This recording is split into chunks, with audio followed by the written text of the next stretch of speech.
This is the Chapter 9, Lesson 1 video on significance tests, which is really the next step in our interpretation of normal curves. So, for the chapter, we want to be thinking about when can we determine that a sample statistic is too unlikely to justify a hypothesized parameter. So, in other words, we're trying to figure out what the true value of something is. If we think it's one thing and we get a sample statistic that's way off, when is there a big enough difference and when is it too unlikely so that we know that that hypothesized parameter is not true? So we're going to go through a basic idea and then go through a sample problem because I think that'll be a better way of looking at this. So what is a p-value? That's what I want you to think about as we're going through this. It's basically the probability of an outcome or an outcome more extreme than that occurring based on a normal calculation. And we're going to use it. How does it help us to decide whether to reject or fail to reject a null hypothesis? In the case of a high enough p-value, why must we fail to reject as opposed to accepting it? Stuff to think about. That last one might take a little bit longer to process, but we'll talk about that in class as well. So keep in mind the 1 in 20 is plausibility that we talked about at the beginning of the year. That's usually what we're going to use, although we could use different values for that. So significance tests are a way to use normal curve interpretations in order to determine if a statistic could be due to chance variation, meaning we just happen to get that a different value than the parameter, or if our hypothesis is not true, meaning if the statistic is far enough from the hypothesis, from our what we think the parameter is, that we know that that hypothesis could not be true. So there's two possible explanations for why the sample statistic could differ. The first one is because the value of the population parameter is correct and it's just random chance. So that's our first explanation.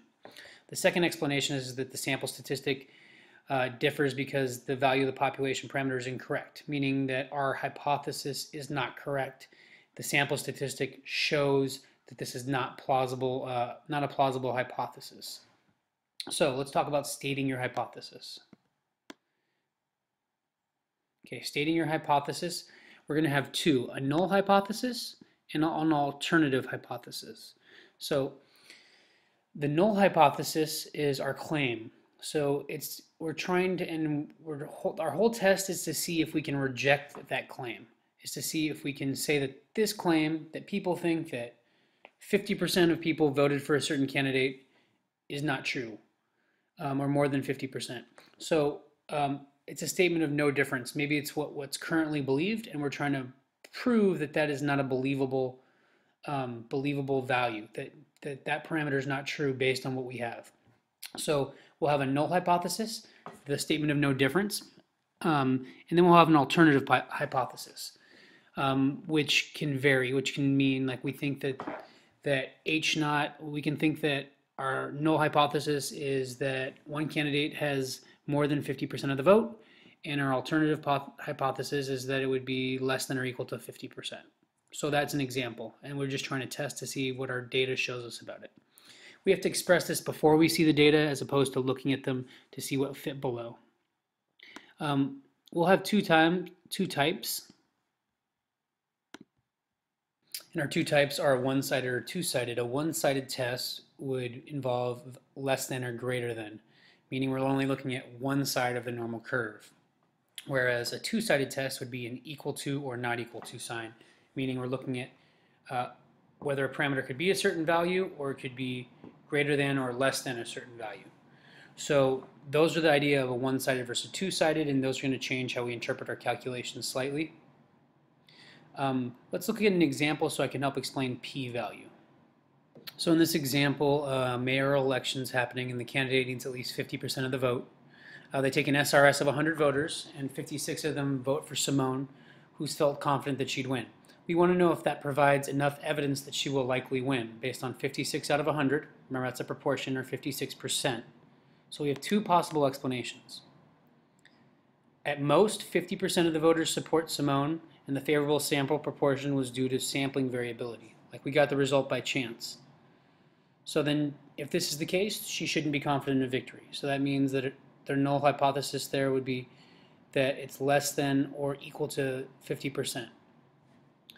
Our alternative hypothesis is that she's actually got more than 50% of the vote, which would mean she wins, and she got a sample proportion above 50% because more than 50% of the voters actually support Simone.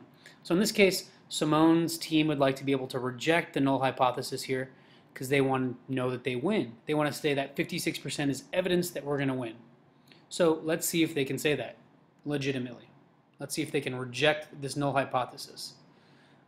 So our idea is that if there's less than a 5% chance of that happening, so if the true parameter is 0.5 or less, and there's less than a 5% chance of getting 0.56 when the true parameter is 0.5, then they can reject this because there's less than a 1 in 20 chance of getting 56% in your SRS if this is the true value.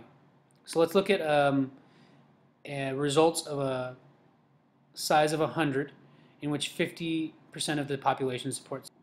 So this shows us a simulation where exactly 50% of the population supports Simone. So we're testing that null hypothesis. So this would be the true parameter, and then we'd expect things to vary slightly based on sample. So sometimes we'll get a sample higher, sometimes we'll get a sample lower. Again, this is 400 samples of size 100. So it's each one of these represents a proportion of 100, and there's 400 times that it's happened. So we're going to see whether this is plausible based on 1 in 20 chance or 5%, meaning if there's less than a 5% chance that she could get 0.56 or more, then we know that we can reject the null hypothesis and we think that she's going to be a winner. So how we can interpret this is that if 50% of the voters supported Simone, 13.75% of the 400 simulated samples, so give us a value of p hat, remember our sample statistic, that's 0.56. So in other words, the p-value, the probability that our sample statistic is greater than or equal to 0.56, given that our true parameter is 0.5, is about 13.75%. So the probability that this statistic could occur is 13.75% if 50% of the voters truly support Simone. So now they want to be able to say, is 13.75% bigger than 5%? Or smaller than 5%. If 13.75 was smaller than 5%, they could say, this isn't plausible. We know that she truly has more than 50% of the vote, the alternative hypothesis. So if the probability is less than 5% here, then we can say we reject the hypothesis because there's because there's less than a 5% chance of this happening. In this case, it's a 13.75% chance. So the probability of getting 0.56 from your SRS when the true parameter is 50% is about 13.75%. So in that case, we're not going to be able to reject the hypothesis, so we fail to reject the null hypothesis. We're at less than 5%, we would reject the null hypothesis, and we'd assume the alternative hypothesis, which was the second one, that she has greater than 50% of the vote. So if exactly 50% of the people in the population support Simone, there's about 14% chance that in a sample of 100 voters, 56% or more would support Jack. Okay, use this information to answer the multiple choice. So here's our question. Based on this result, can we determine that it's plausible or not plausible? So you have 5 options here. Feel free to go back, pause the video, and then read over the answer choices and determine if we can reject based on getting a 14% chance of that occurring. That means the probability of getting a sample statistic in our SRS that's 0.56, if the true parameter is 0.5, is about 13.75%. Can we justly reject H naught? So can we say that there's no way that she has 50% or less? Or is that number larger than 5%, and can we fail to reject? So pause right now, answer the multiple choice.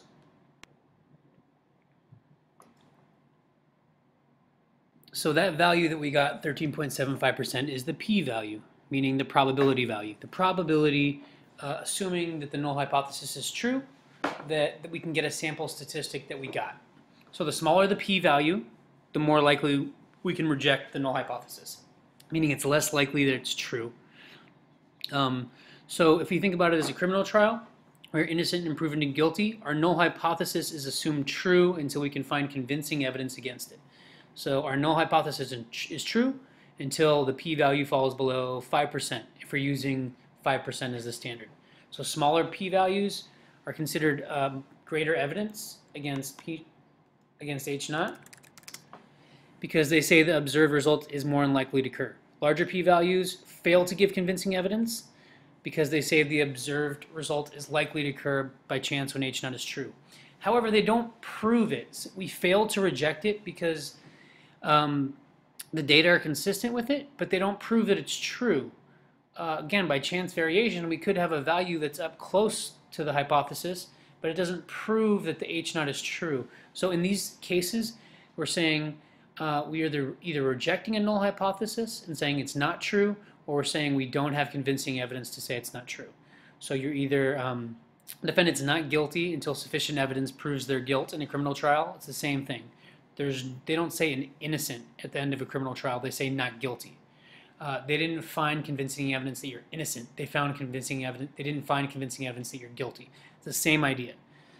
So we'll be interpreting them and calculating them as we go. So if our p-value is small, we reject the null hypothesis. We conclude the alternative hypothesis. Remember, in context of the problem, meaning you got to explain how it relates to the problem. If the p-value is large enough, we fail to reject. We cannot conclude the alternative hypothesis. Remember, it's not saying that the null hypothesis is true. So alpha is the number that we use to compare to it. And remember, generally we use alpha equals 0.05 as our comparison, meaning if there's less than a 1 in 20 chance of something happening, then we say it's not plausible. So it's less than a 1 in 20 chance of our null hypothesis and being true, we reject it because it's not plausible. Now, we could use different values of alpha, like in medicine, or sometimes if you want a stronger value, you could use 0.01. And that's that'd be very strong evidence. As the p-value gets smaller, the stronger the evidence is against the null hypothesis. Alpha just means the standard that we're comparing p to. So we use 0.05 because that's 1 in 20. Sometimes people use a 1 in 100 chance. If it's less than that, then they say it's not plausible. So you define that before you start the problem. Statistically significant means that the outcome is not likely to occur just by chance. So when p-value is less than 1 in 20 for the problem we just looked at, we say that the result is statistically significant, meaning that we have shown that we have evidence against the null hypothesis. A type 1 error occurs if we reject the null hypothesis when it's true. So the smaller alpha we use, 0.01, the less likely we are to have a type 1 error. That's why in medicine they might want to use a smaller value of alpha. You'll have a less likely chance of committing a type 1 error. So type 1 would mean we reject the null hypothesis when it's true. Type 2 is if we fail to reject when it's actually false.